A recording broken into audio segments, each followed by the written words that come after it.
મિત્રો નમસ્કાર, હું ડૉક્ટર મહેશભાઈ તળાવિયા આપનું હાર્દિક સ્વાગત કરું છું.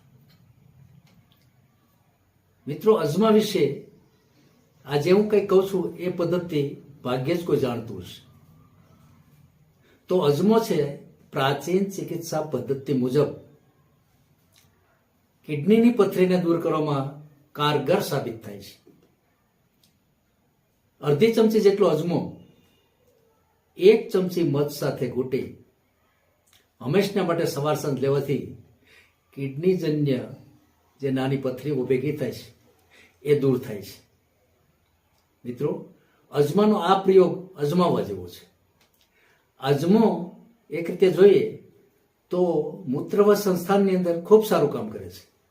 જેને રાત્રે પેશાબ કરવા જવાની ખૂબ ઈચ્છા થતી હોય એણે પણ રાત્રે સૂતી વખતે અડધી ચમચી જેટલો અજમો ખૂબ ચાવીને ઉતરી જવાથી એ રાત્રે પેશાબ કરવા જવાનું એ બંધ થાય છે અને કિડનીજન્ય જે પથરી નાની મોટી ભેગી થાય છે એમાં ખૂબ રાહત થાય છે.